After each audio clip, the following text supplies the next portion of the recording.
know there ain't no stopping us. Fly without a boarding pass.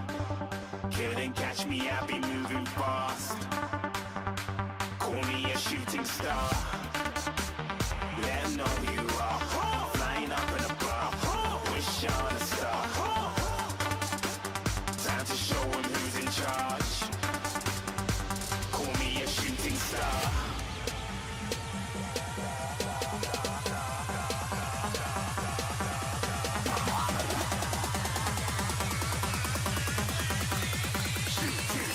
Didn't even get to bronze.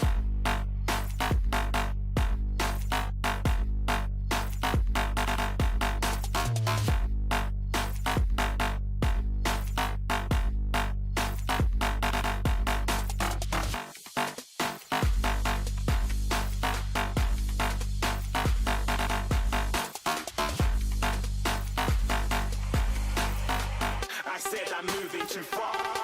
Get to glass.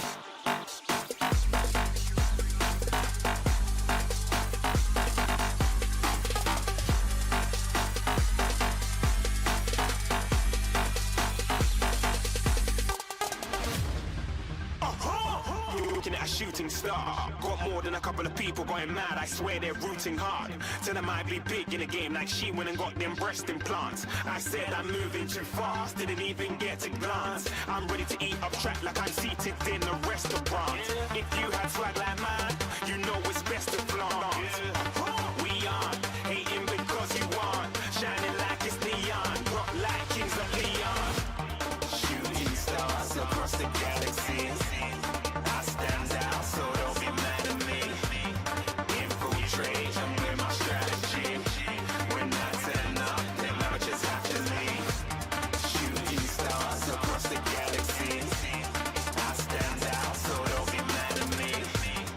Infiltrate, I'm with my strategy. When I turn up, them amateurs have to leave. Yeah, shooting. Yeah, shooting. Yeah.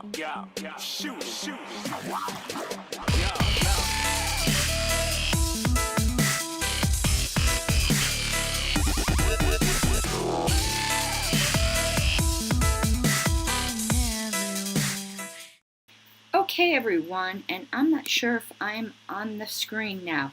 And no, that's not a new intro, Mike, and I'm not on the screen. Hold on. It's not a new intro. This is a laptop I don't normally use. It's the laptop that I use, and I am closing down some screens here.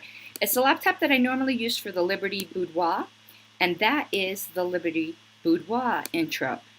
Okay, now let me get my camera. I see what I'm doing wrong here.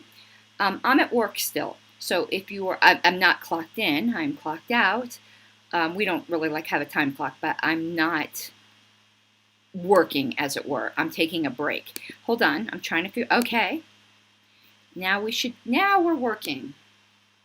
Okay, so I'm in the office, not in my studio, but I want to show you something funny. They're much more relaxed here, you know, where I could stay and take breaks. But I want to show you guys something funny. I'm going to have to move my computer to do this.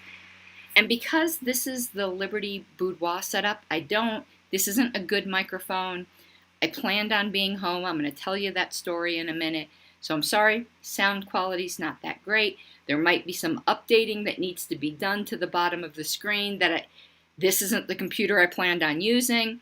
My outro, I updated everything up through yesterday. Mike, I haven't gotten your name on there yet, but that is next. And we also have to talk, though, about the perks and things that I'm going to insist that you take.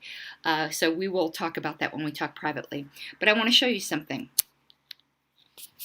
I have this in my office. Right there. Birds aren't real. Wake up, Colorado.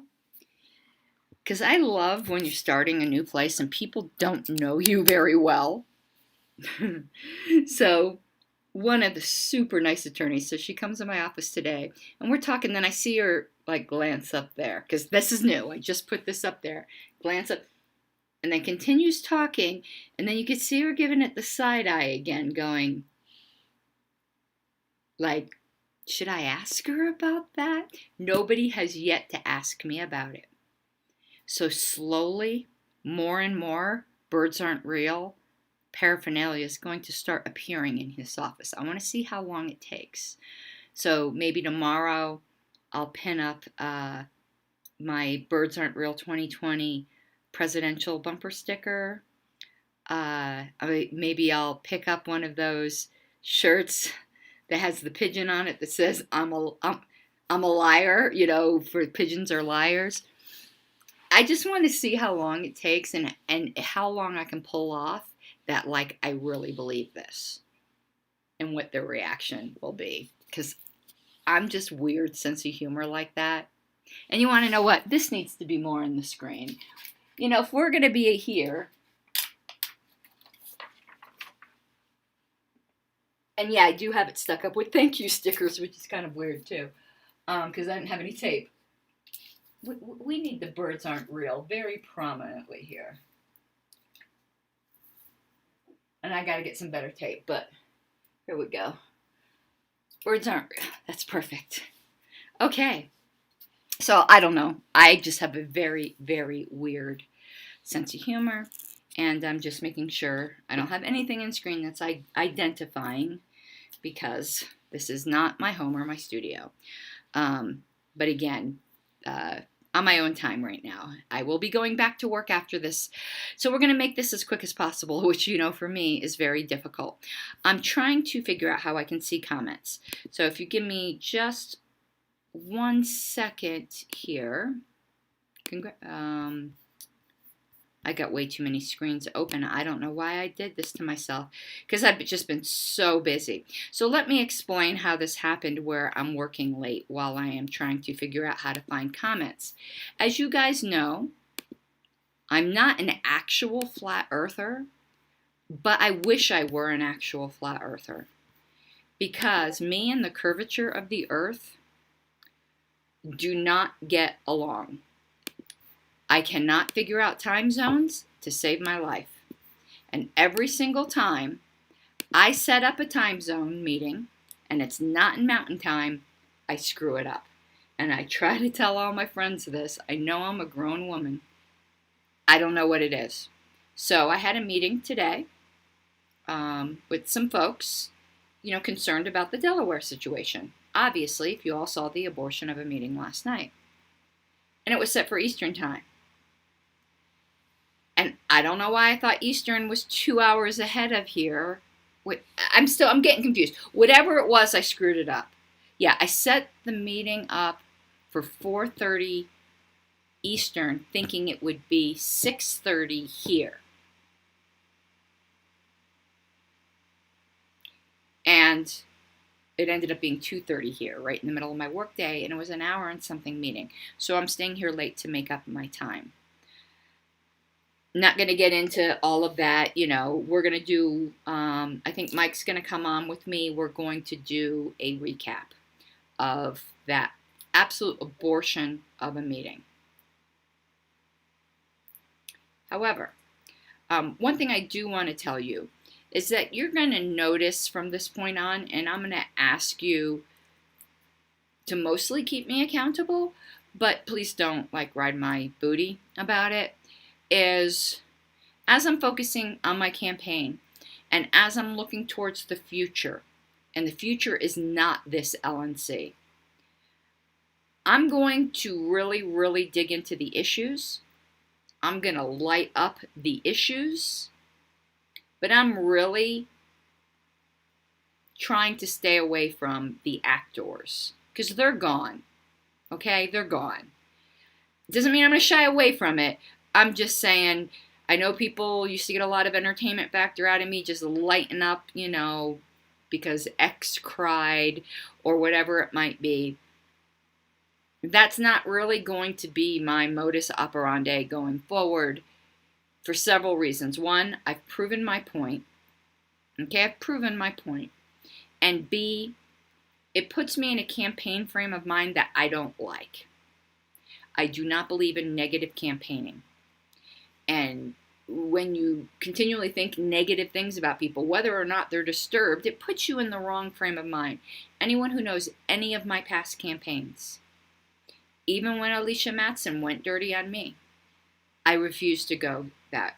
And I just won't. There are some potential exceptions to that.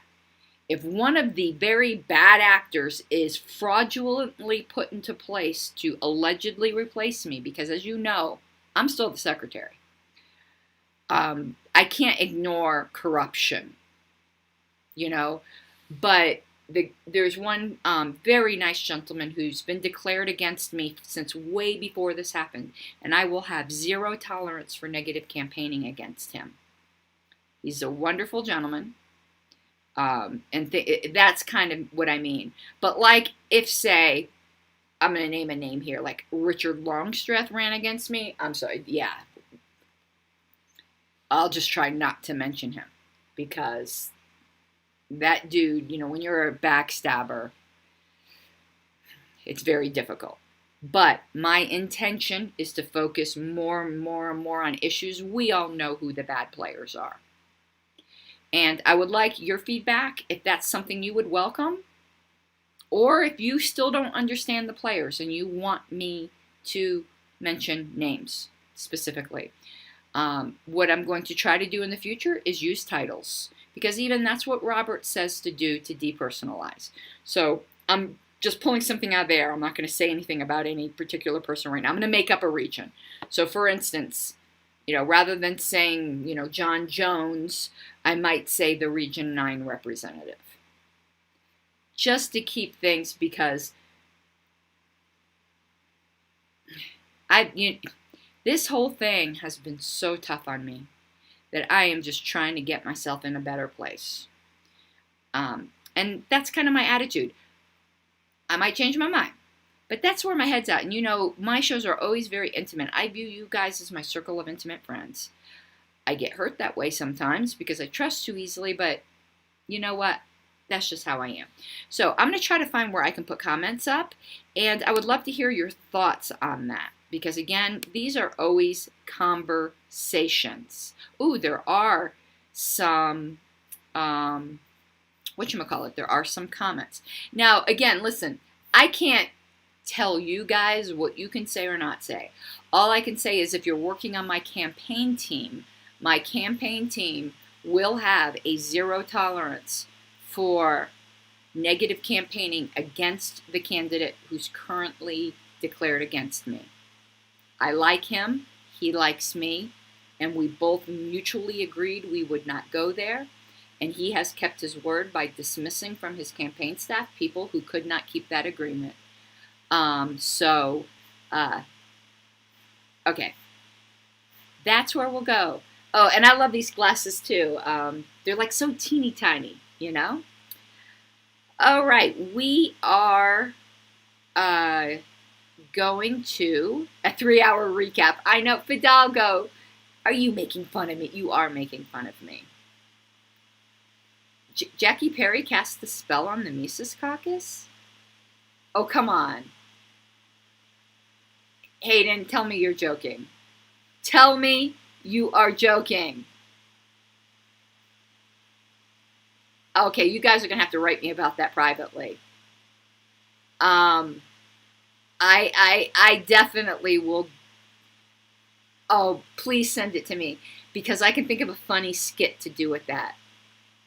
I like doing like funny skits, or just making, absurd jokes like I did earlier today, where I said that I and a co-conspirator took over the Mandalorian Party of Delaware, and we passed some bylaws amendments in which Will McVeigh is required to give us daily foot massages, and I hereby declare myself the minister of silly walks. And my co-conspirator declared himself the director of pistachio research. So I'm sorry if any of you guys wanted those positions. They are taken.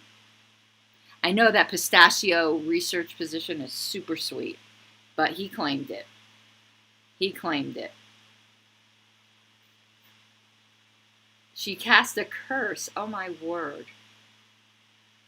Oh my word. Interesting. Okay.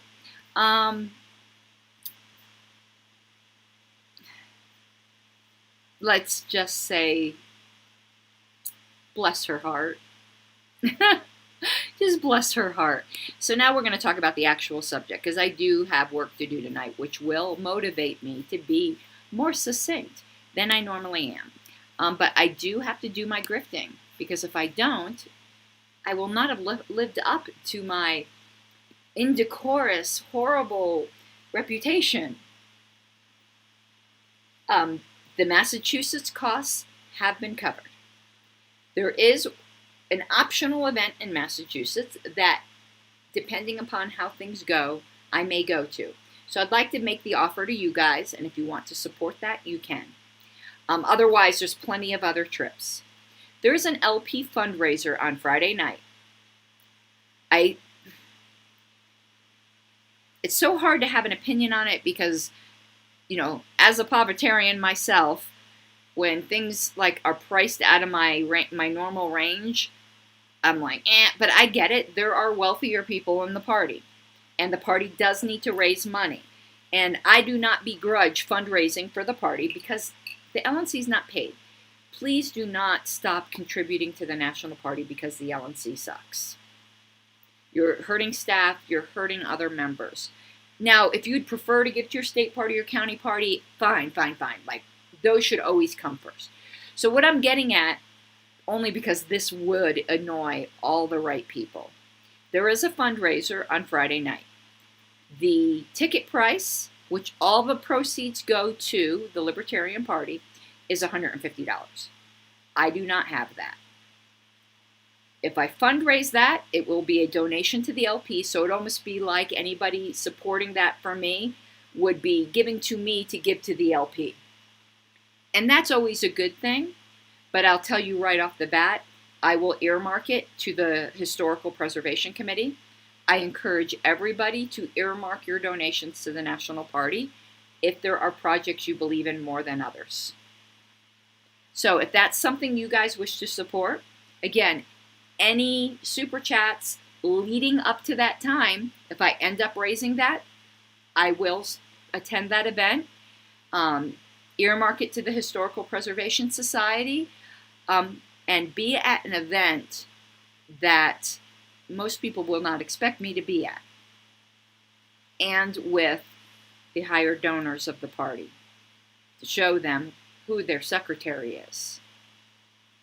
Because I want to continually appear in front of members as the secretary of this party. So I would love to go to that event.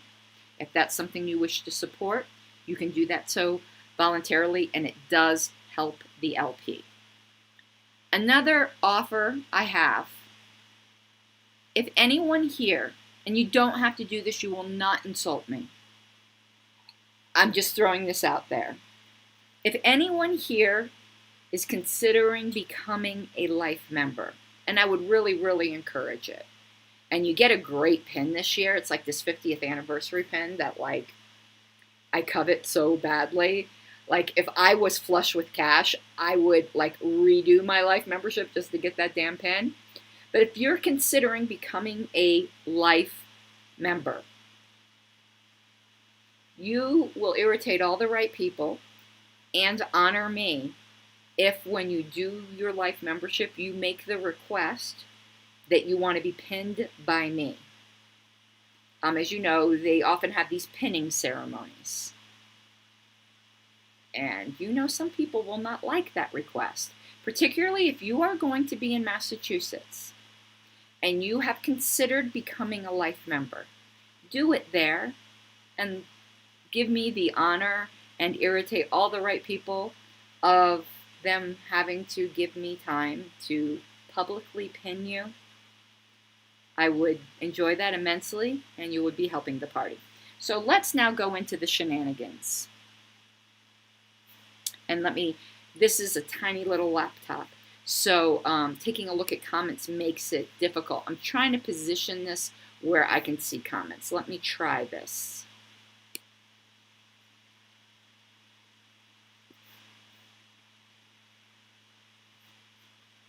Okay. JJ, the spellcaster's not in Delaware. She's in New Hampshire. Okay. If any of you were at that abortion of a meeting last night, I'm sorry. I know I had nothing to do with it, but I'm still sorry that you had to go through that.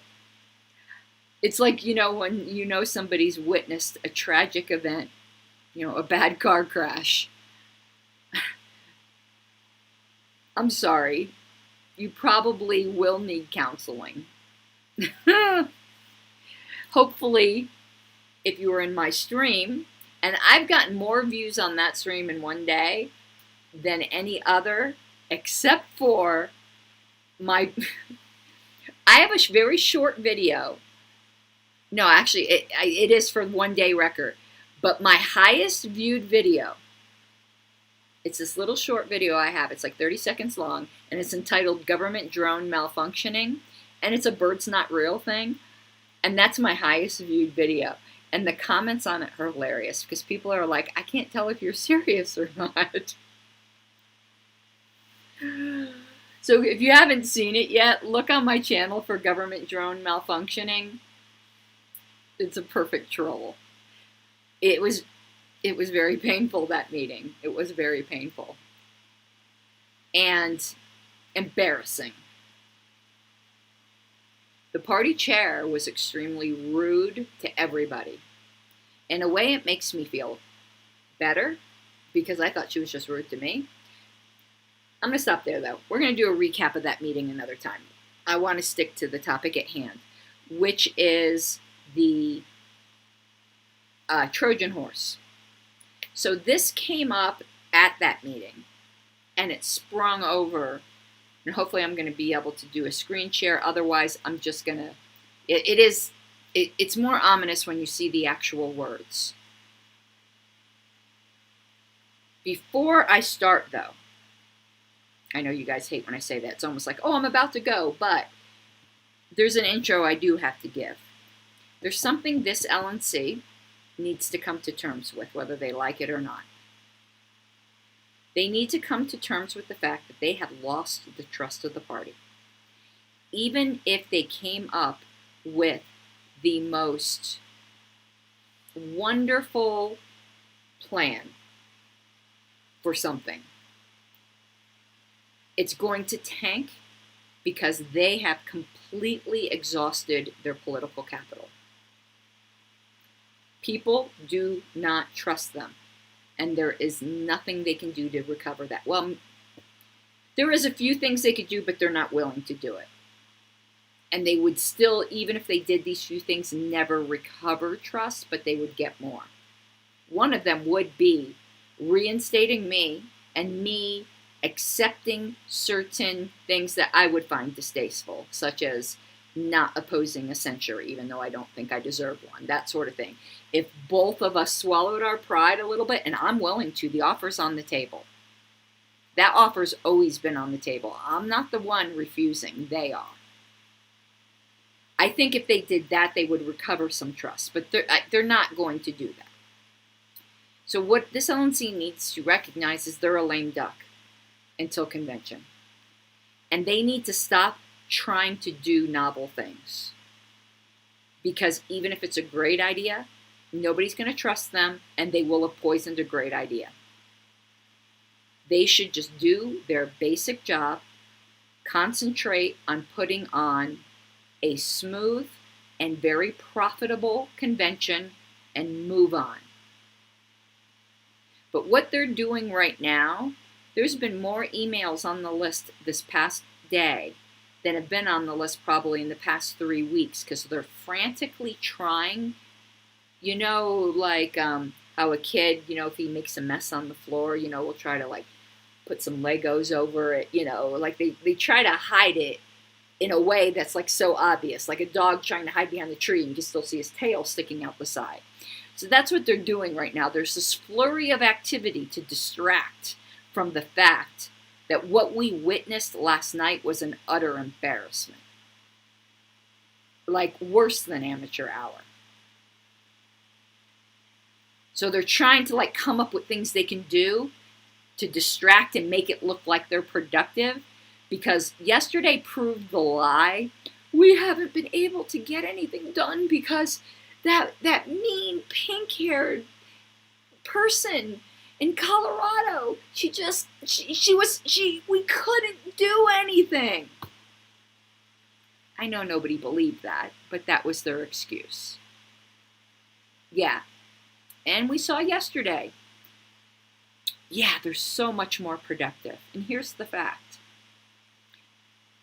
God, I'm getting into a recap of the meeting again. Not going to do that. We know it was not productive by any stretch of the imagination. Unless you mean productive for completely destroying the credibility of the LP. Yeah, it was productive at that.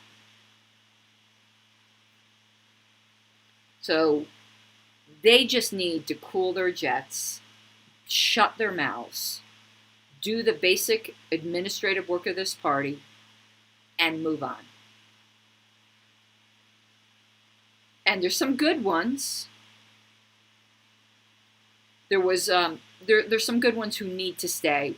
You guys, I try to mention their names. Please know when I say the LNC, I don't mean all of them. Remember, I was criticizing the LNC when I was on the LNC, and I obviously didn't mean me. So it is a bit of collectivism, but we know who we're talking about, and it's not the good ones, okay?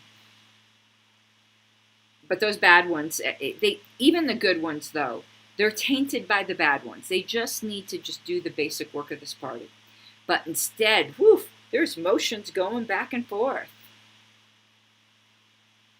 And there's a prediction I have that I'm going to tell Mike privately, because I might have a big favor to ask of him, which he could say no to. And I think he knows exactly what I'm talking about, because we think way too alike. But I don't want to say this publicly. But I know you thought the exact same thing. I know right now you're going, oh shit, she saw that too, didn't you? I betcha, Mike, we're like this right now. We'll talk about it later. So it came up in the meeting that it's indisputable, nobody disputes, that Delaware has shitty bylaws. Very shitty bylaws. They're not the only ones. So it came up during the meeting, I believe. It might have waited till a motion on the list the next day. We are thinking the same thing, aren't we? It has nothing to do with what I'm going to talk about here tonight. It's something we haven't talked about yet. But I know you saw it. I know you saw it. I almost called you the minute I saw it. I forgot where I was at, because I'm now thinking about Mike and I's little secret conversation we're having here. I had something in my teeth. I'm always... Oh yeah, that's where the power is. Okay, you're getting me back on track. I don't know if the subject came up last night this thoroughly, but by the time I woke up in the morning, Steve and Nikayla asked for feedback on a proposed motion. Now, I want to be very, very, very clear here. Even though I think his motion will have horrible consequences, I do not believe Stephen has any bad intentions. Sometimes some of the worst things start with the best intentions. I do not think he sees what I see, and I know he watches my show, and he will listen with an open mind, and I hope he will reconsider pursuing this and become an opponent. So there were some people who walked it back a little. So I'm going to be critical, but not, I'm going to give credit where credit is due. So Stephen proposed a motion that the LNC form a bylaws advisory committee. That might not be the exact name, but that's basically what it is. And what its function would be for affiliates that wanted people who knew about bylaws, presumably, though the LNC does not always appoint people on committees due to qualifications. They do it based upon cronyism. We've seen some of the least qualified people be placed on committees, both at state level, as Mike and I know, and at national level, as all of us know. But presumably people who know about bylaws and not just who's friends with who. And this committee would then review and give suggestions. Now that does sound benign enough, doesn't it? You might even think, oh, I was starting a county party and I could have used that. That, again, that's the classic example of inviting the vampire into your home. The LNC is a factional, politicized group by nature. And bylaws are not, like some people might want to think, just simply neutral. There are agendas and philosophies behind bylaws, and there has always been competing views in this party over which is right. Let me give you one such view. Should the bylaws say that the purpose of the party is only to elect candidates? Some people think that. Some people think it should say both education and election. That's a dispute that's been going on for 50 years. Do you want the LNC really having the authority to appoint somebody who's going to assist some county in writing their affiliates that will have a factional, even if it's my faction, predisposition? A lot of times you have new people starting counties. They're very impressionable. They trust what's coming out of national. It's the national party that puts a lot of weight behind it, that now the national party indirectly will start salting the soup this way and having bylaws geared towards certain factional interests. That is so insidious that you should be running away screaming. That is so antithetical to how the founders of this party envisioned the relationship between the national party and the affiliates. The LNC itself should be hands off their own bylaws committee for national, because it's the bylaws that constrain the LNC. The fox should not be the one drawing up the construction plans for the hen house. It's not always bad. Sometimes the LNC can see an error and make suggestions, but it's a fine line, and it's best to be hands off.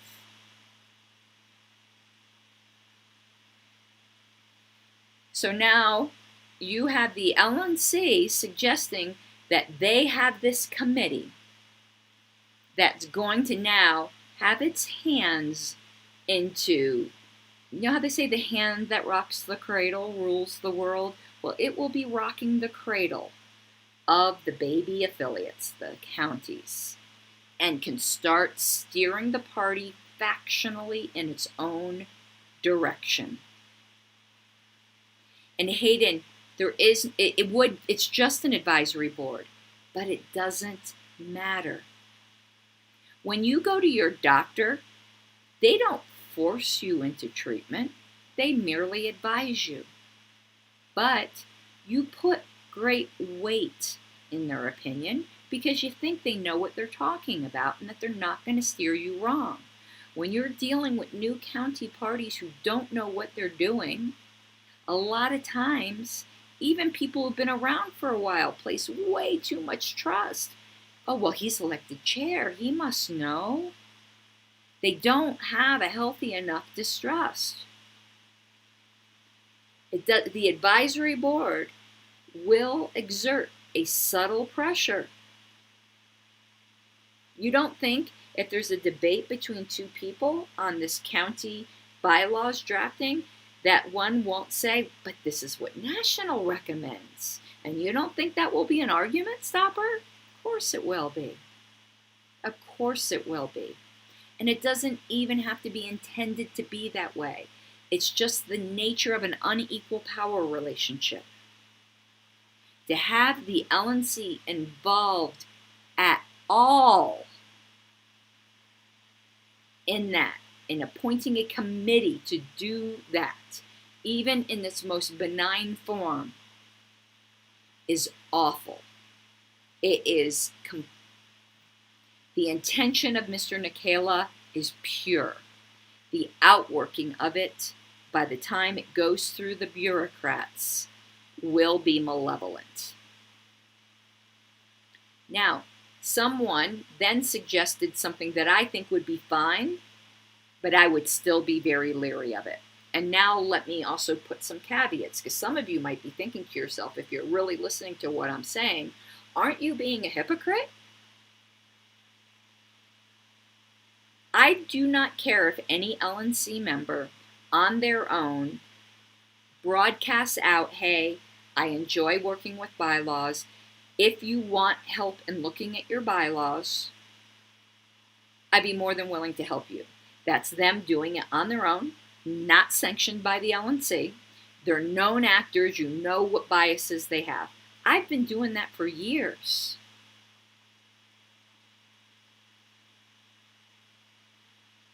So nothing wrong with that.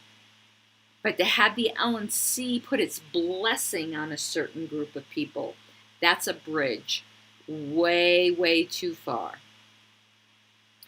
And to address Hayden's point, no, let's put a pin in that, Hayden, because it's going to be more logical in another spot.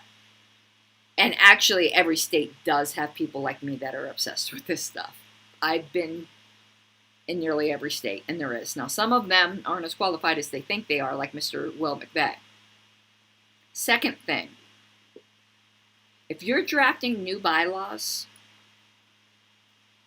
honestly, you are putting yourself in danger unless you have a parliamentarian help you. Or somebody, I'm not a big believer in the piece of paper, or someone who has the experience and knowledge that if they just sat down for the damn test, they would get the paper. Just because someone likes bylaws and thinks they're good at it does not make them good at it.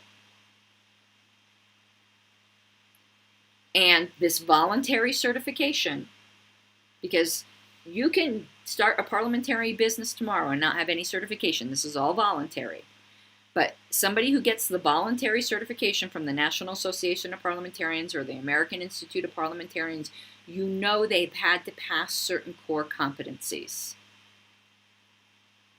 Joe Blow, who loves bylaws, is not necessarily competent.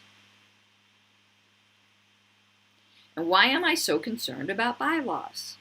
I'm going to recount that conversation that I had with Aaron Starr on the very first day I met him. We were talking because I was wanting to see if there was a vacancy. I was brand new. I didn't know how appointments worked on the platform committee. And full disclosure up front, it was because at that time I was bound and determined to delete the abortion blank. That's no longer a focus of mine. I think it should be deleted, but it's not going to happen. It's no longer a focus of mine, despite what Carol Moore says. But he looked at me straight in the eye, and it creeped me out. And this is 7 years now, and I still get an icky, weird feeling. Like I can remember it like it was yesterday. Mike, you could get your certification. You just need to sit for the exam. But I do think somebody sitting for the exam is a good indication. It's a voluntary certification, which we believe in as libertarians. So he said to me, Karen Ann, why do you want to be on the platform committee? Bylaws is where the real power is at. And that sent such a chill down my spine. And it creeped me out so badly that the minute I got home, I said to Wayne, I go, I don't know what it is, but I've got a really weird feeling about this guy. It really freaked me out. It really freaked me out. But it's true. Bylaws are where the power is at. It is the hand that rocks the cradle, that rules the world. And for the LNC to be thinking they're going to be forming these kinds of committees is insane. Now, to get to Hayden's point, there already are sample bylaws out there. There are already beginner books on how to draft bylaws and certain minimum things you should have in it. There are a lot of those books. There's a chapter on it in Roberts that's actually pretty easy to understand, that tells you the basic sections you should have and what it should cover. You do not need a committee to tell you that. You just need to read that chapter. I still would advise you getting a parliamentarian, but there are books that are even condensed down even more. Mike, what was that book that Alan Scott was so enamored with, and John Hirschman? And it wasn't a bad book. It was like Bylaws Writing Made Simple or something like that. It's a good little workbook. There's plenty of resources out there. The LNC does not need to be doing this and appointing a committee. Now, somebody said something which would be less insidious, but because these resources already exist, I would still be opposed to it, unless the LNC put everybody on the list who met certain neutral requirements. So somebody had said, rather than having a committee, why don't we just have a list of people who are libertarians, who are qualified, who have agreed to be put on a list to volunteer their time to help affiliates. And we give that list to anyone who asks and say it's up to you to vet these people. I think that actually could be a helpful idea, as long as they didn't put, as long as the requirements were just like, you demonstrate proficiency in parliamentary law, and you're a libertarian, and you're willing to do it for free. And that's it. But you know the LNC will start adding other qualifications. I don't trust them. But that would be a decent idea.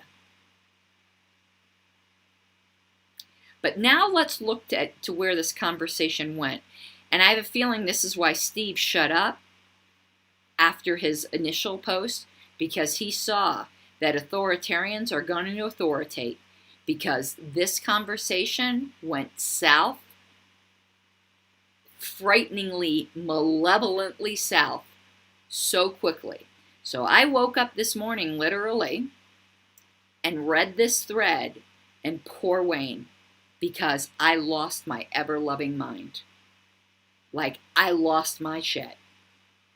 And, not going to say who, already through the day, I have heard today, on the second part, which doesn't have to do with the bylaws, we're going to get to a second part, but combined with this first part, I've already heard from several affiliates who say disaffiliation from national is now on the table if they're going to pursue this. Why is this lame duck LNC trying to pursue something like this when people already think they're awful and people don't trust them?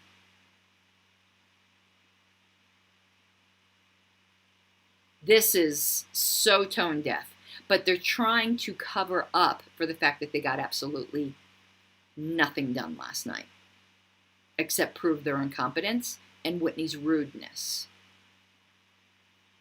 So I want to show you the thread, because I want to show you how quickly this nice little road leads to hell and the destruction of our party, and I am not exaggerating. So give me 1 second. I want to pull up, I'm going to find the email. I'm on a much smaller computer than I'm used to, so I got to do a little moving around. And you'll see why I call this a Trojan horse. Because, you know, that's a nice little horse that, you know, Stephen rolled up. It's a nice gift. I'd like to have that horse in my house. And the minute you roll that horse in, and when you see what hops out of it, holy crap, you don't want that in your house. All right.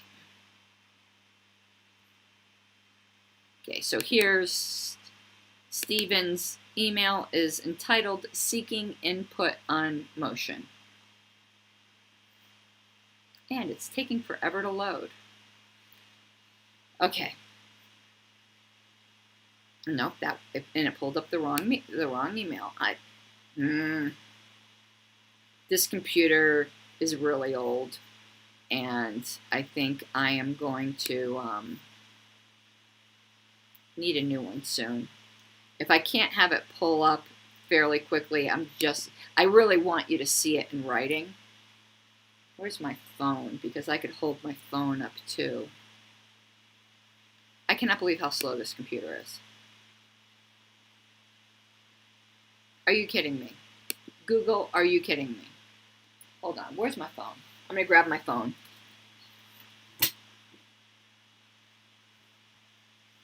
I don't want you guys to think I'm like exaggerating. Okay. All right, it's up. I'm resisting myself from making the comment that I know Mike wants to make too. Okay, so let's pull this up. Gotta hold my tongue again. Let me share my screen. Why isn't it sharing my screen? Okay. Now, that's not what I want you to see. This is what I want you to see. Okay. So, I'm going to hide comments here a minute. And it says, so Stephen, starting it off, I'm seeking feedback on the following. I move to create an ad hoc special committee whose purpose is to review the founding documents of the affiliates as requested by the affiliates to make suggestions for professionalizing the rules in regards to members' rights. That's not a neutral question. That is not I already went over why National should not have its fingers in this. Okay. Now, Richard Longstreth. Let's expand the language to governing documents. Assistance may be required for policy manuals as well. Nobody at a national level is going to have any idea of what kind of special rules of order are appropriate, required, will not cause factional issues within the state. Like that right there, that's like saying, and why don't we find meeting space for them? And why don't we plan their conventions for them? This is just Richard trying to get out of the blast radius of his abysmal performance of last night.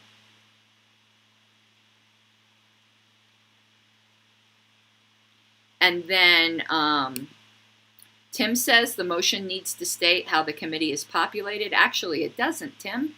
It's nice to do that, but Mike and I did a whole cultivar O&R on that. Maybe you need to brush up on that, but again, that's just me being a little catty. And then Ken Molman. And again, I totally disagree with Ken on his input here. I spoke with Ken personally, and I would like to actually tell you what I said to Ken, because I do not want to harm people with friendly fire. So let me tell you, and I'm not going to tell you what he said because I don't reveal private conversations. But this is what I said to Ken.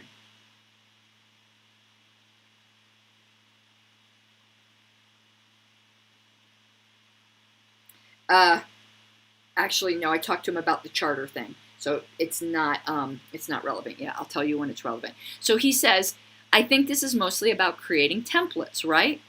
I would support a motion to create a committee that creates template articles and suggested content. No, no, no. Kill it with fire. Kill it with fire before it reproduces. Ken, that's a terrible idea. I know your intentions are good because you're one of the best people on the LNC. And he's really good at bylaws, by the way. But no. That's even worse than reviewing what's already created and saying, you know, this wording's a little awkward. It could be read two different ways. Did you mean it this or this? Where you're very neutral, just trying to make sure they know what their own documents say. to creating templates. In Colorado, I was even opposed to the state party creating templates for the counties. Now, here's where it gets very malevolent. Region 1 states, this is the authoritarian that thinks he rules over you. There's Chris Lucchini. This is ominous. This is where I started to lose my mind. I don't know that this review should be limited to those affiliates that opt in. Oh, so last night, wait, I've got to put the camera back up for this. Just let that sink in, please. You know what? I don't think we should limit it just to the people who want us to do this. How many times did we hear last night, illegitimately in the way they were using it? We're bottom up, not top down. I think even Lucchini said that. And now he's saying, you know, I think we should just go sticking our nose in all of the affiliates' bylaws, whether they ask us to or not. Peasants. He doesn't think this review should be limited to those that want it?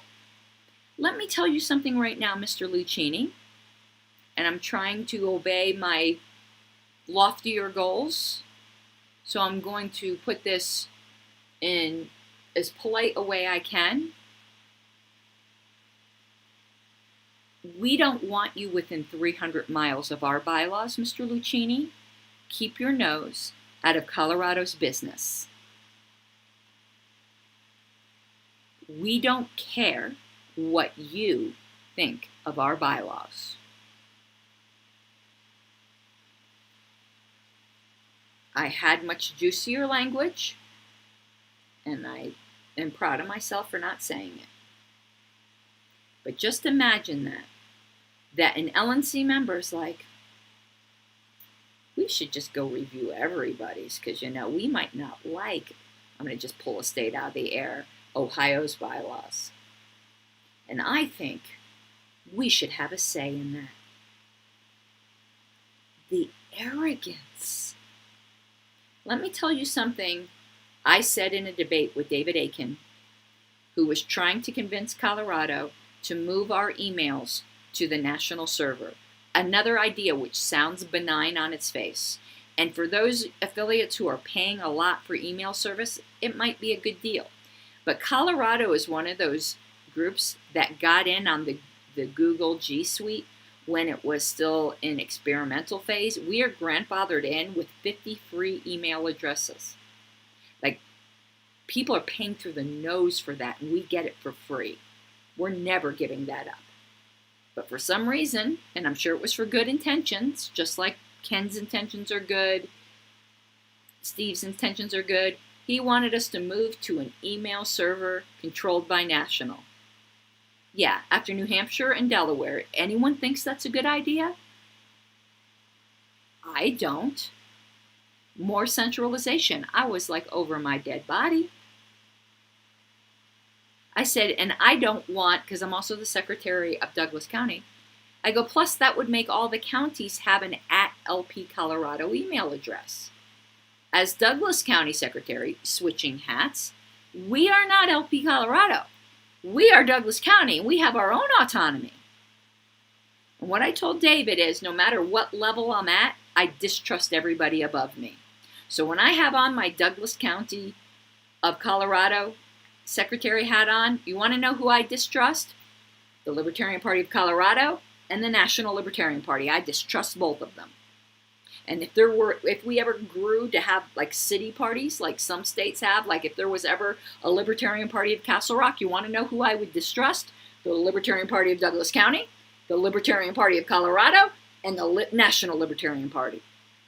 We always need to learn to distrust those over you. This blind trust is not right, because power corrupts, even the limited power of the LP. And when I have my Colorado hat on, I distrust the National Party. And when I had, and I still am secretary, whether they will recognize me or not, You want to know who I distrusted when I was on the LNC? Myself and everyone sitting at that table. I don't have blind trust in the human will not to be corrupted. You must be ever vigilant. In no way should you be giving your email, power over your email, when National last night just decided that if somebody just declares themselves Grand Poobah, that they're going to recognize them. Good thing there wasn't a CRM involved. But National just participated in the theft of $10,000. That's going to go into the meeting recap. But I'm just saying, distrust all these ideas sound nice. And I was all for the CRM in the beginning. I'm starting to lose my passion for the CRM after what happened to New Hampshire. But I found a way to be comfortable with it, and that is there needs to be automated data backups to every single board member who wants it and has signed the NDA, so that National could never just declare someone else chair and run off with your data. And we have that in place in Colorado. But that's fortunate because we have David Aiken, who's on staff at National and knows the CRM as well as everybody. But if I were a state that didn't have a database expert, I don't think I would be on National CRM. I wouldn't trust it for a minute. And that's why New Hampshire pulled out. And I don't blame them. If we didn't have David Aiken, I probably would want to pull out. And that saddens me to say that, because political parties live and die on data, and we need to be secure in our data. But the National Party, the LNC, has proven so distrustworthy. This LNC is either one of two things. In the history books, it will be the LNC that history will point to as this was the beginning of the destruction of the Libertarian Party when we're gone. Or the history books will say this was the beginning of a revolution to prevent the destruction of the Libertarian Party. Those are the only two options. This LNC has been more destructive to our existence. And I know a little bit about party history, baby. And some people go, you're just saying that because you're ass mad because they threw you off. You want to know at this point, I'm almost like, maybe you did me a favor of throwing me off the Titanic. Because that ship's going down. But I don't want them to bring the rest of us down with it in the suction. That's what I'm concerned about. We are in trouble, folks. But going back to the bylaws thing, I want to show you how it gets even more ominous. Did you think Chris Lucchini's argument was not ominous enough? I'm not going to reveal my sources here, but the next person I'm going to read, from what I understand, is the Prague faction of the LNC's dream candidate to fraudulently replace me as secretary. Maybe my sources are wrong. I'm not going to tell you who the sources are, but I'll tell you what they told me, and we'll find out. So far, my sources have been pretty good, haven't they? When I felt so confident of them that I told you if I was wrong, I would put I love Bill Weld in Sharpie on my forehead. And notice my forehead remains clean. I'm not as confident in this one to make that promise, but I think I have a proven track record now of having pretty good sources. And my sources tell me, and it's not just one, my sources were right about the JC, weren't they? That John Wilford, the former chair of Texas, who is the Region 7 alternate, is their hand-picked successor. Listen, big states in our party tend to control the smaller states. And Colorado's a big state. So, I'm in a position of privilege here. But I have a problem with two officers of the National Party, one being the current chair of Texas, and it's not that it's Texas, it could be any big state, and another one being the immediately prior chair of Texas? You don't see a problem with that? I do. And I would say the same thing if it was Colorado, California, Florida, any of the top 10 states. And remember, John Wilford is the guy who mocked me. And I'm going to pull out the clip. He mocked me for complaining that I wasn't getting due process. Because he said, "You're not going to jail, are you?" As if that's the only time due process is important. That's the equivalent of parents telling you better eat everything on your plate because there are starving children in India. The two things are irrelevant. It's the whataboutism. Just because some people might have it worse doesn't mean that I still don't get due process. Can you imagine saying to somebody, "You're only going to spend a week in jail. What are you complaining about? There's people in jail for life." As if you can put people's rights on this scale like this. I threw up in my mouth when he said that. How dare you mock somebody like that? Allegedly, that's the hand-picked officer. And you don't think the fact that the current state chair of Texas is the national chair has something to do with that? That is why I do not believe that the national chair should be a state chair. There's too much conflict of interest. It's inevitable and has nothing to do with Texas being a big state. I would say the same thing if she was the chair of the smallest state, which I think is Rhode Island. It doesn't matter. Rhode Island's interests will not always align with the National Party, and then you have a division. But maybe I'm wrong. I'll eat my words and say, but I guarantee you he's going to be pushed. If anyone wants to make any bets with me, let me know. Okay, I want to go back to chat here a second because I had to hide it. I wanted to see if anyone said anything that I missed because I've been saying an awful lot. Comments, let's see.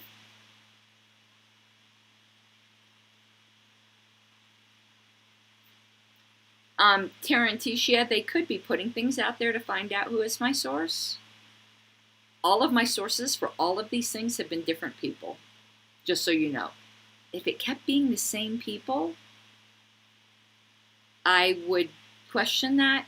And I don't blindly believe things sources tell me. They have to have a certain proven track record to me, and I have to have suspected or seen the signs myself.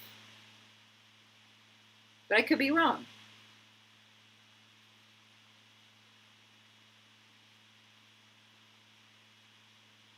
Okay, let me just see the comments here.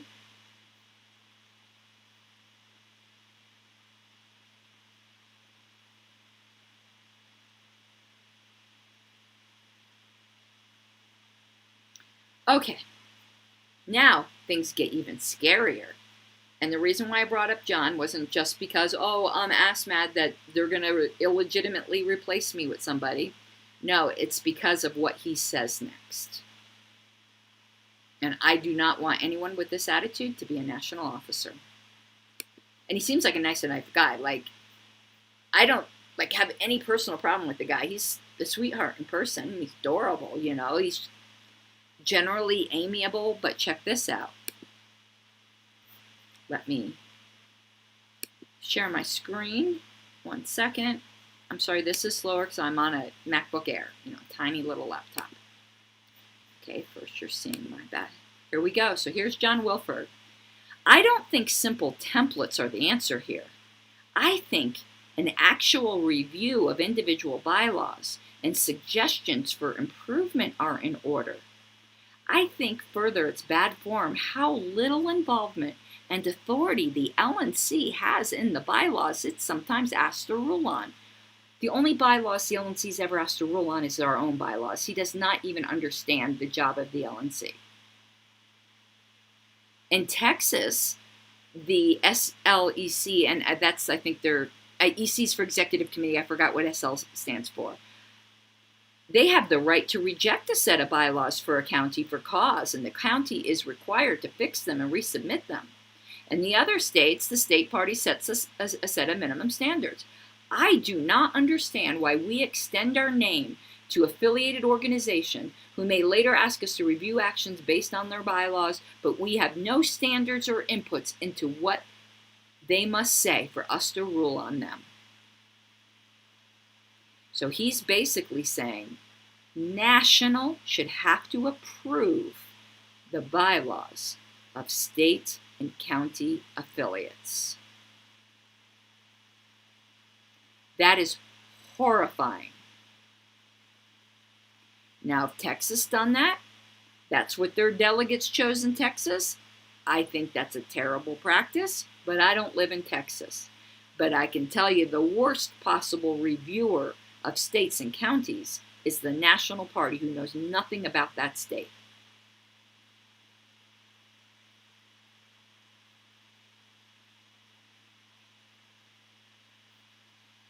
And he's going to say something I agree with, but it's not his call.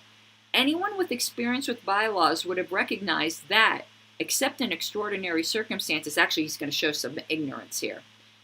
I agree with him and disagree with him. He doesn't know as much as he thinks he does here. Except in extraordinary circumstances, changing your bylaws should have the highest vote threshold of anything inside your bylaws, and should certainly be harder than that of a simple majority. Using the word simple majority tells me you don't know what you're talking about. To begin with, adding the word simple this is my pet peeve, does nothing but confuse things. A simple majority is what the Delaware Convention decided to put in the bylaws, so here we are. He thinks the problem is that it was a majority. That wasn't the problem.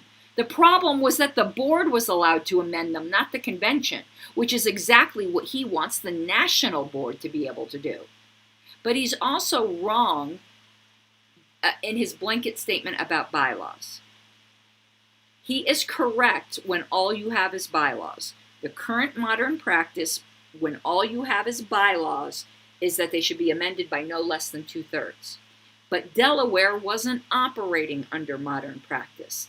They were operating under older practice, where they had a separate, they called it something different than constitution, but functionally they had a constitution which had a higher threshold and bylaws which had 50%. For decades, that was the considered best practice. He didn't even know that they had two separate things. These people who decided all this stuff last night didn't do the basic. Some people did. Susan certainly did. Susan did a good job. And Erin Adams, though I disagreed with every single decision she made, she did show she did research.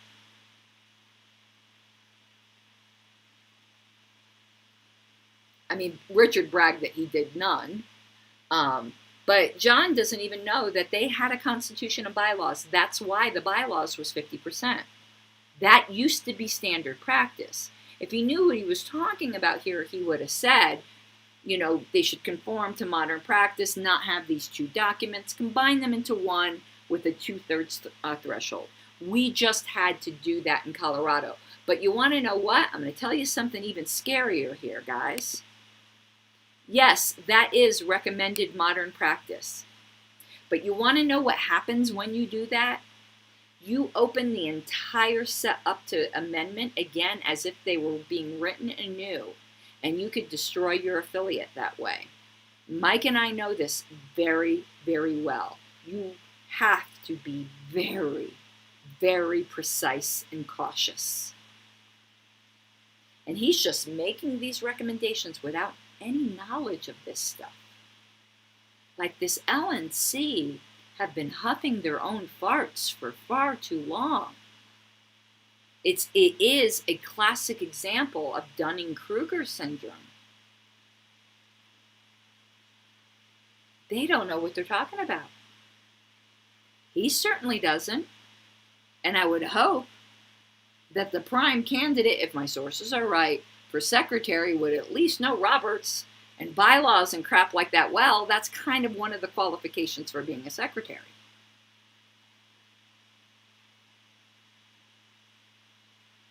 I don't know, maybe he's great at minutes and other stuff. I don't know. And again, personally, face to face with the guy, he has one of the, like, how do you put it? You know, there's people you meet that you just love their personalities. Like, they just have good personalities. John Wilford's one of those guys. I mean, he said crappy things about due process, and that post was terrible. But like, as a guy, you meet him in a bar, you'd want to have a bunch of drinks with him. Super nice guy. But out of his depth here. And out of his depth in a way that is authoritarian. No libertarian on the National Committee should ever make an argument like that. Ever.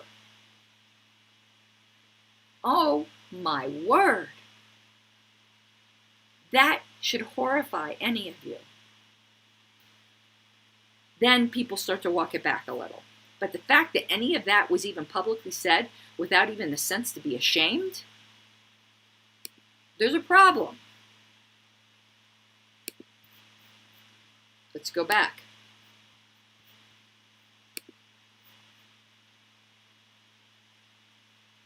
Now, Richard turns even more authoritarian. Now, I'm not surprised here. And here's where things get even scarier. And here's where people really started freaking out, including myself.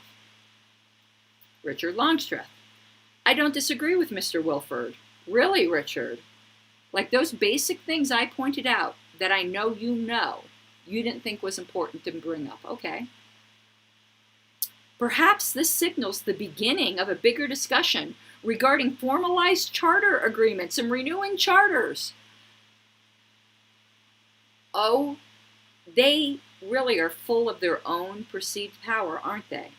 Affiliates are already chartered. You want to know the voice that immediately came into my head when I read that sentence from this guy? I've altered the deal. Pray I do not alter it further. We already have an agreement with National. National can't just unilaterally decide they're going to modify the agreement. The delegates at convention can. I doubt they would. But that's their discussion, not the Lnc's discussion. The Lnc, it's so funny that Laura Epke told me that the Lnc speaking on COVID is out of our lane. Meanwhile, this crap isn't out of our lane. It says right now we have affiliates. Everyone knows they are affiliate. But our records are lacking in any form or chartering of their organization. No, they are not, Richard, and I've told you this. Do we have the original signed charter of the however members signed off on it? No, because we had a flood in Watergate. But what we do have is reporting of the chartering being recognized by the Lnc in the official minutes of the party and reported in LP News. So yes, we do have those records. That's what the minutes are for. It says, if we want to be a franchise model, who's the we you speak of? This is a convention discussion, dude. You guys, you're like way, way outside of what you should be talking about here. And no, we're not a franchise model. I think it's about 15 state affiliates pre-existed the National Party. And Colorado is one of them.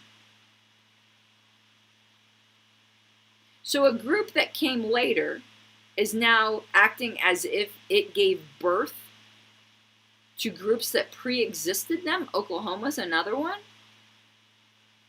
It says a charter would guide the rules and agreements to that. You want to know what you should read right here, my fellow libertarians?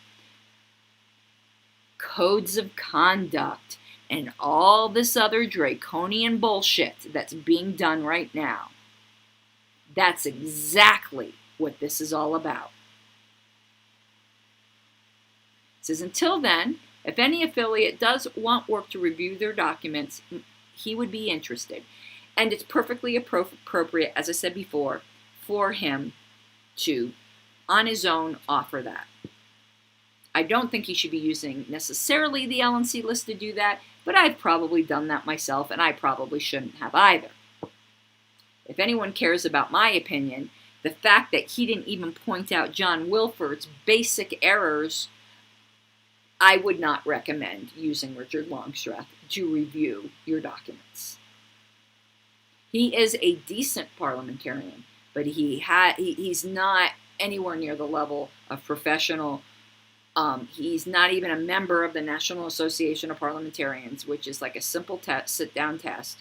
As far as I know, he hasn't continued his parliamentary education. I know he did have a pretty decent parliamentary education when he was in college, but he hadn't continued it past then.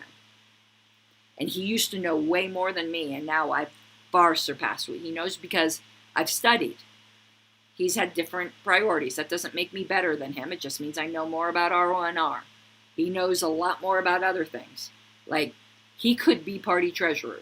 Like, Richard's like a financial guy. I couldn't do any of that. So, again, this isn't putting him down as a person. But I am saying he's not qualified for this. But, any of you out there, you think his judgment has been good, go right ahead. Perfectly appropriate for him to volunteer. And Aaron, who's also turned full authoritarian.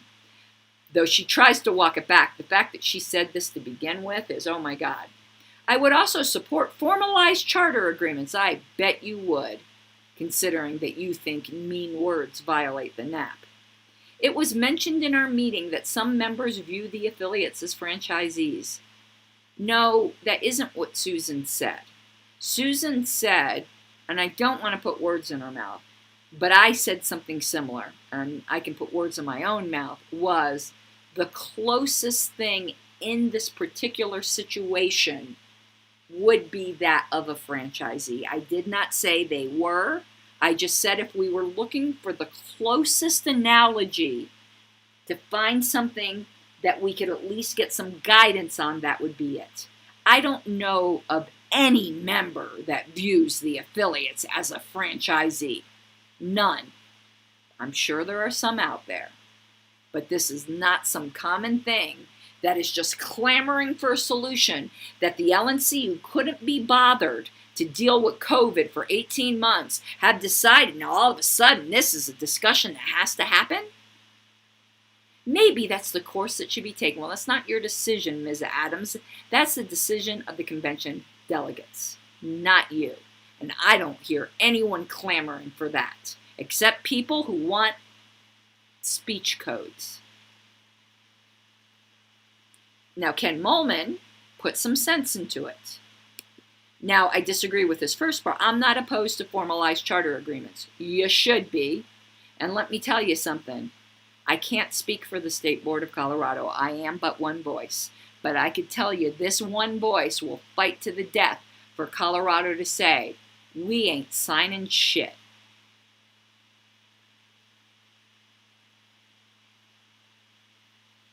And we own our own ballot line. Good luck.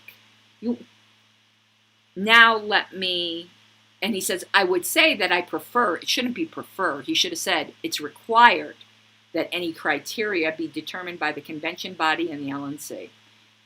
So he's saying that even though they might legally have the right to change the agreement as delegates, it's not ethical. You do not change. You don't marry somebody and then halfway through go, well, I've decided we're going to have an open marriage and I don't really care what you think because me and the kids all voted on it. That's not how it works. And what this will happen, if something like this happened, is a fatal split in the party would happen because there will be plenty of affiliates who are going to say, I am not signing shit. And some people go, good, maybe the party does need to split. You say that, but let me tell you what the reality of that is.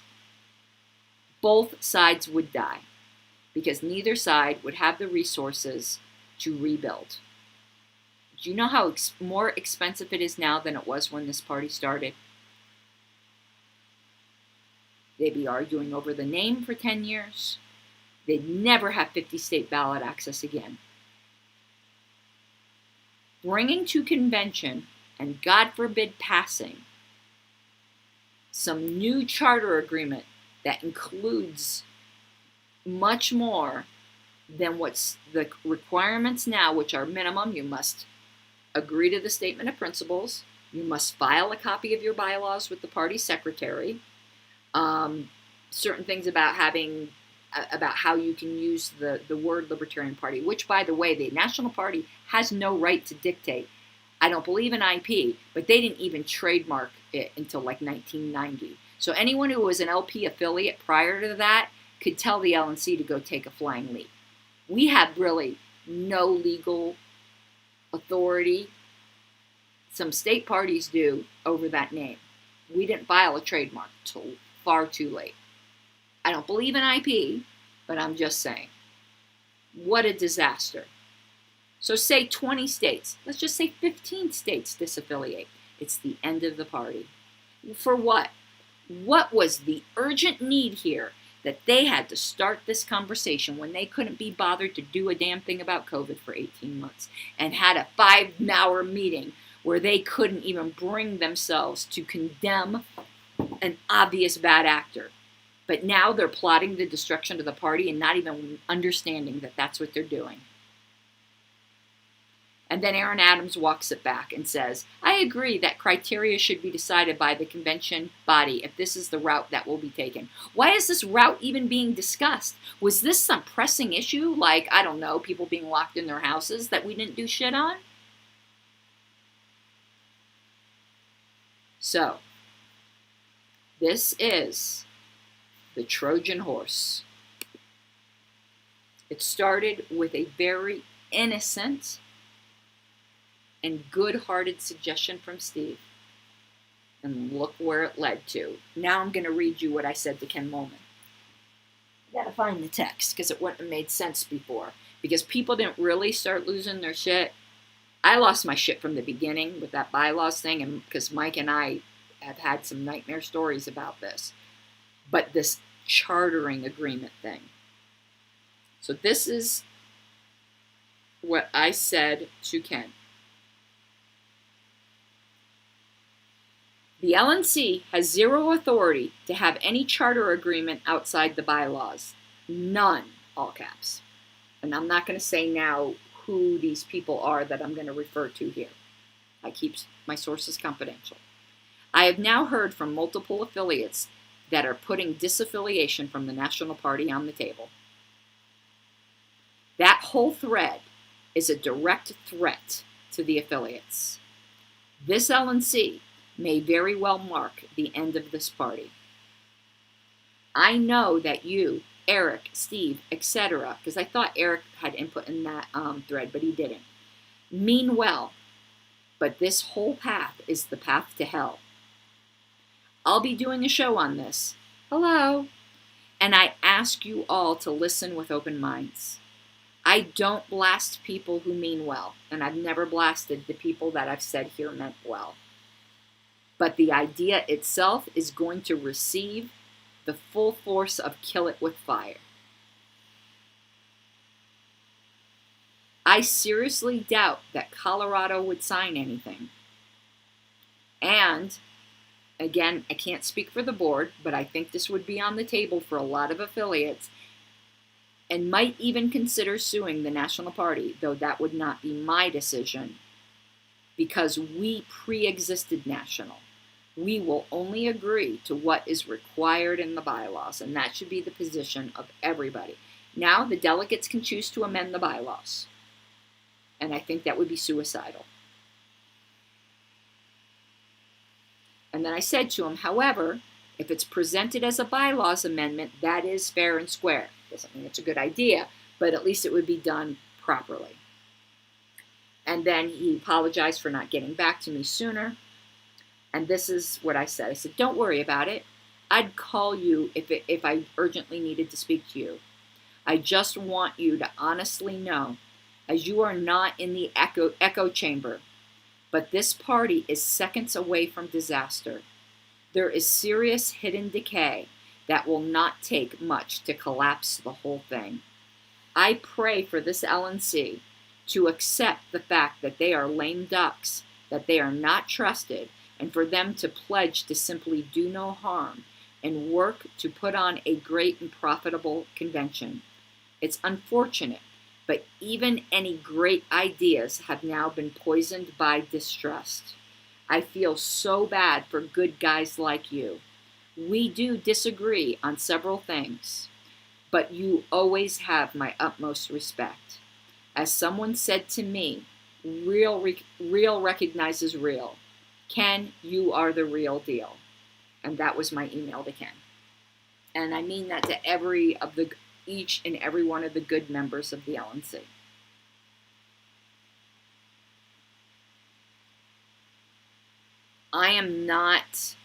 I can be prone to hyperbole because I'm a very colorful, overly emotional person, but I'm generally not a conspiracy theorist. I'm generally not a disastertarian. Like, I'm not the whole world's going to end if this happens. Like, that's not my style.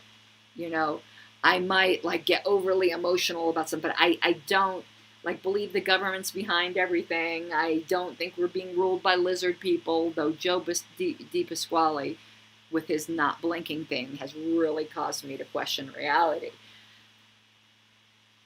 And I don't think I have ever seriously said that I think we're witnessing the end of this party. But I'm saying it now and I believe it. And I don't want that to happen. And ironically, for someone who's such a history buff, my whole suspension was the flashpoint. And it wasn't about me. I don't even like calling it my suspension because it's now no longer anything about me. But that event revealed. If you guys might know of the Champlain Towers in Miami, it's that condo building that collapsed like in an instant. But over the years, cracks were developing in its support columns. And then right before it collapsed, people just started noticing like the concrete was falling down. And they were seconds from disaster. My suspension was people noticing the concrete falling down. And unless we get an engineer in here to shore this thing up, it's falling. And putting your head in the sand isn't helping. This LNC needs to stop. They need to step back and just worry about putting on a convention. They destroyed themselves, and they need to just accept it and move on and do better.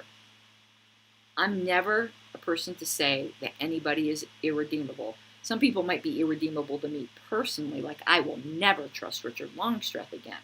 But that doesn't mean he's never going to be of any use to the party. It doesn't mean he can't change.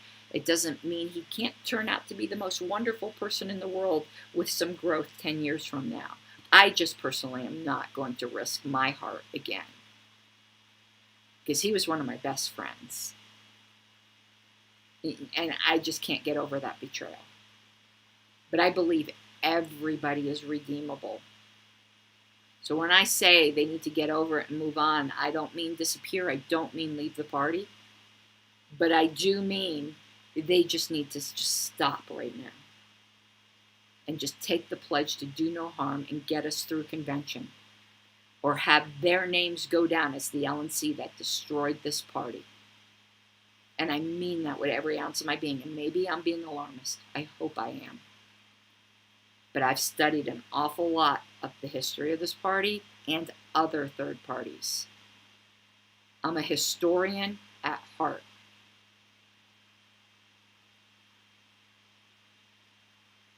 I'm dead serious. And I'm not saying this with any kind of glee. I'm saying this with the agony and dread. Because I still believe, despite the shitty LNC, that the Libertarian Party is the best vehicle we have for liberty in this country if we care about our fellow man, rather than their petty little power struggles. Realize that people's lives were being ruined. People were being thrown in cages. Like all the freedom infringements that happened in that 5 hours where they couldn't bring themselves to toss a fraudster out on their ass. Just consider the irony that they spent more time defending the lie, that my criticisms of them, because they didn't agree with legitimate criticism of public figures, was fraud, but they couldn't bring themselves to call what Will McVeigh did fraud. Just think about that for a second. Honestly, they won't do it.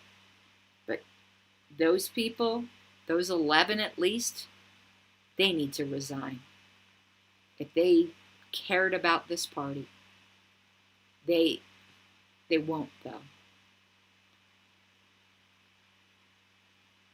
There is a moral defect in them when they can argue with a straight face that criticism of political decisions by a member of a different political faction in a political party is fraud. But Will McVeigh's theft of $10,000 and a whole party and throwing all of those people out of the party isn't. They're morally handicapped. There's something wrong with their morals.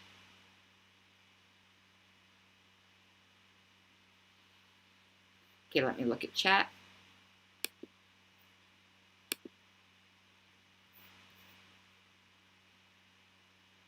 And I'm going to answer some questions.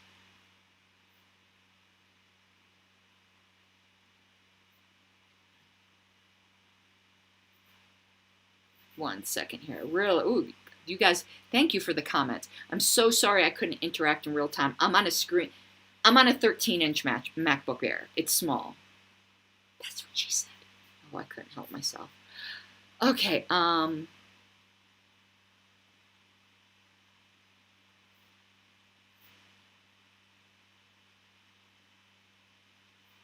Pat Ford is based. Okay, yeah, I'm back to here. Yeah, Taranticia. I'm sorry, I know I'm mangling your name. I mangle everybody's name. Somebody is nudging this behind the scenes. I think so. Maybe not. Ryan S., I agree with you. Let's put this on the screen. Sounds like issues of local bylaws should be mediated by a group of people previously agreed upon. Parliamentarians and the LNC should have nothing to do with it, or not. This is something for the states to handle. The LNC needs to butt out. And this needs to be Richard Longstress' campaign slogan, truth in advertising, because it sums up his entire term. That I have purposely avoided learning it.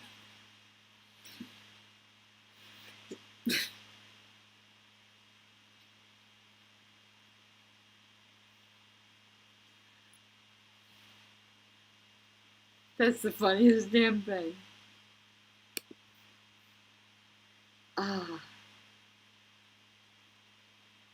Jason Cox is right. People that would do that kind of dirty junk inside the party, they should never have power over Americans, over anybody. Agree with you.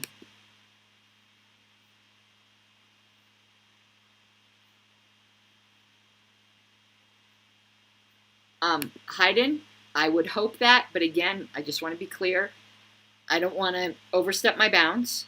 I'm merely the state secretary, but I can tell you how I would vote and how I would debate. And that's a hill I would die on. Like, not literally, but like, I would scream that until my voice was raw. Because all of this ultimately for me, as it should be for each of you, I protect affiliates, but ultimately, why do I protect affiliates? Because I want to protect Colorado.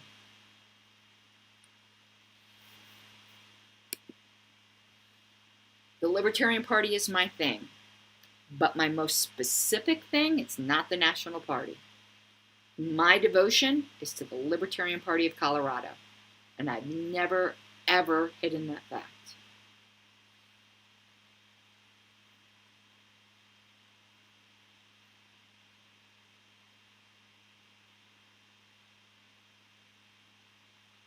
I know, isn't this crazy?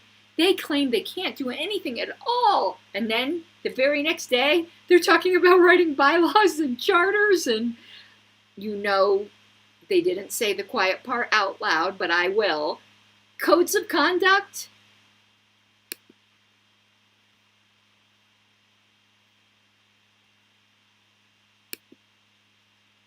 Charles Schaefer, I am so sorry that you believe they're real. But bird watching goes both ways. That's all I can tell you.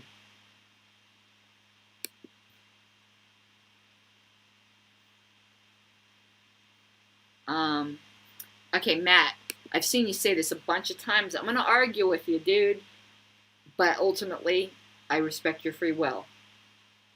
Renewing your national membership does not hurt the LNC or the corrupt actors. It hurts the states because it prevents things like CRM development. It prevents us being able to properly file with the FEC. It prevents the things we have to do to exist as a political party. This is why I say, though, if you have that kind of conviction, earmark your membership fees. Most people don't know they can do that. I used to get a lot of gas for saying this when I was an LNC member, but I'm not an LNC member according to them. Deny it to the general fund. So I'm just going to give you some examples, but there are more examples. Say you think we need to be filing more lawsuits against these COVID vaccine things. Earmark to the Legal Defense Fund. Say you think you love history like I do. Earmark it to the Historical Preservation Committee. Earmark it to ballot access. You can earmark it. If there's a staff member that you think's doing the best job, you can earmark it towards their salary. The way to hurt the LNC, if that's what you want to do and not hurt the membership, deny them your membership fees in the general fund. But please, I'm begging you, renew your national membership. Let me check something, because I might be able to motivate you to do this right now. I bet you they disabled it, because this is how much they want to unperson me. I'll check this later and I'll put it in notes because I don't want to take too long. But there used to be a link I had, a personalized link, that when you renewed, it showed that you were referred by me. I bet you they disabled that link because they care more about unpersoning me than they do the own party. John Phillips mentions today on the list, oh, it's been brought to my attention that Otto still isn't on the website. Yeah, I brought that to their attention a month ago. You want to know how long it took them to remove me? They hadn't removed David Valenti a month after he quit. I was removed within 5 minutes of that LNC meeting. Whitney can do things fast when she wants to.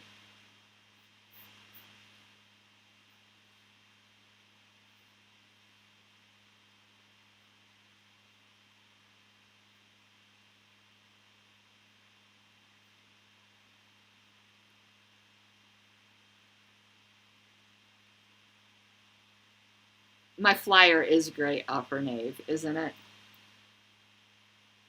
Wake up, Colorado. But imagine my coworkers, though. That's what's funnier. Just imagine these people. We do not know each other very well. They just know there's like this pink-haired paralegal, and they keep coming in my office, and I just keep seeing the side eye over to the birds aren't real thing.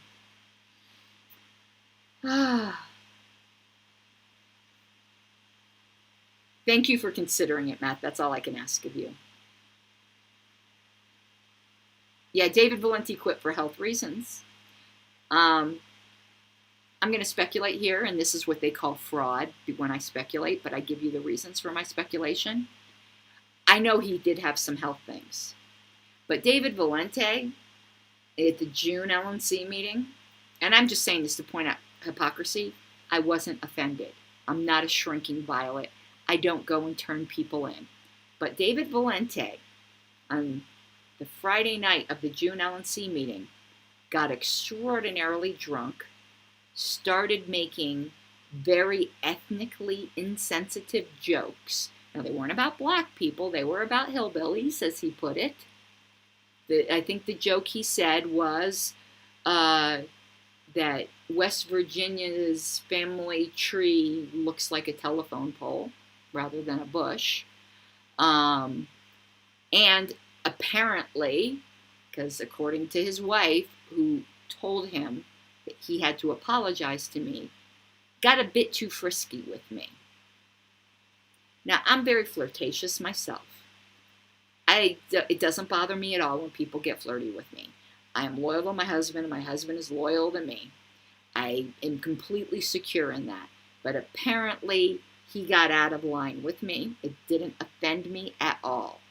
But it mortified his wife, who made him apologize to me. So when they started trotting out all this crap about me, I go, really? Well, I guess then I should think that there was this NAP violation, that I allegedly got sexually harassed here. But I want to make it clear, he didn't offend me. I don't care. Tell whatever jokes you want. I'm not your mother. But your wife made you apologize to me. So I do think he quit because of health reasons, but I also think he quit because he realized that he done screwed up. But let me make it clear, I don't care. I will not be reporting anybody here if you flirt with me. I think human beings flirt. It doesn't bother me in the slightest. I laugh when Wayne flirts with waitresses. I flirt with waitresses. It doesn't bother me in the slightest.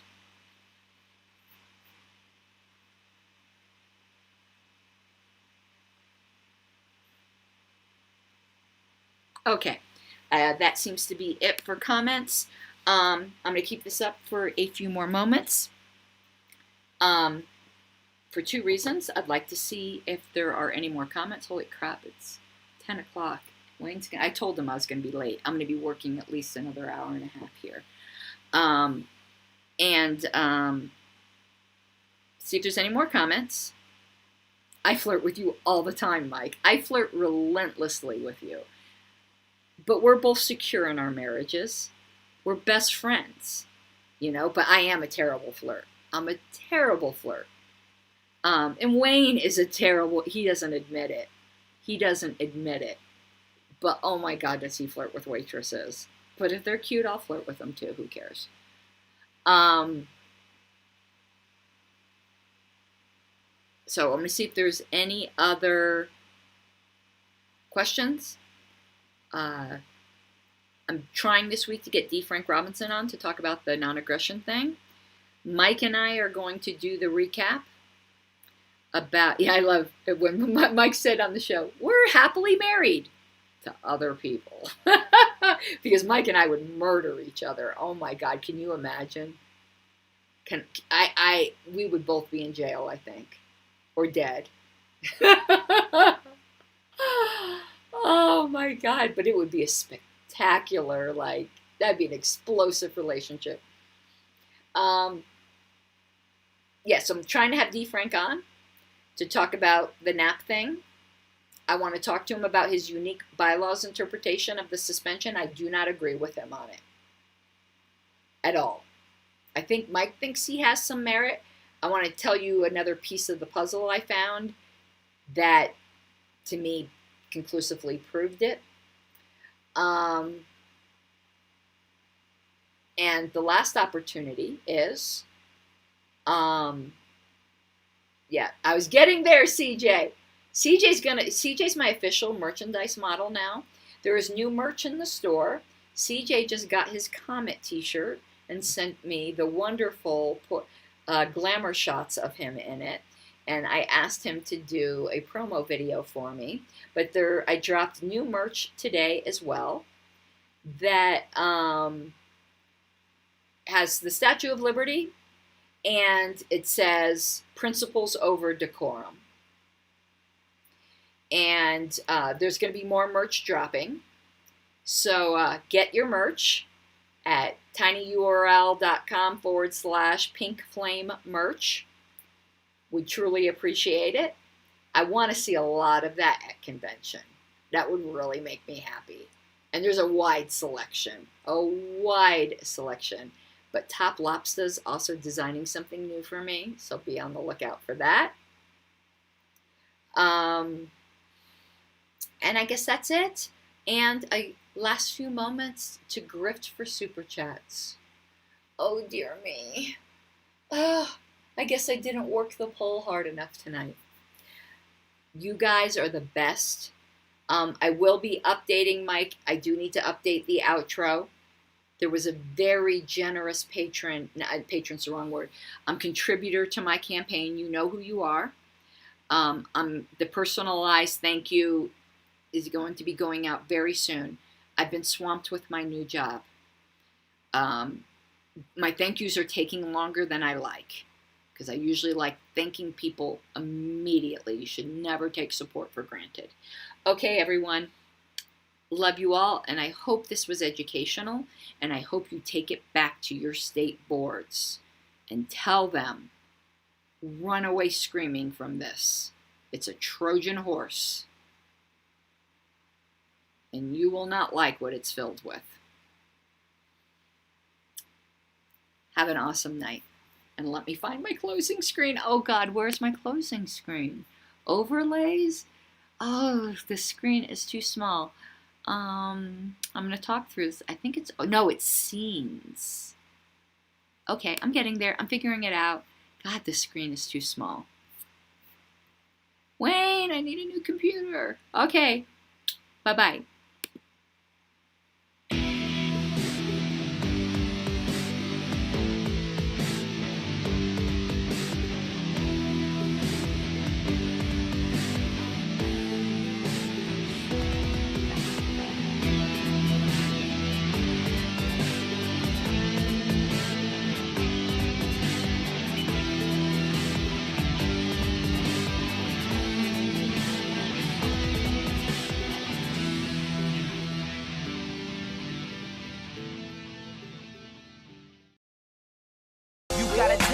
Given, that's how we live it. Don't be mad at the system, it's simply how we've existed. I hear a lot of people talking like they politicians and choose to be an accountant because it's safe in a business.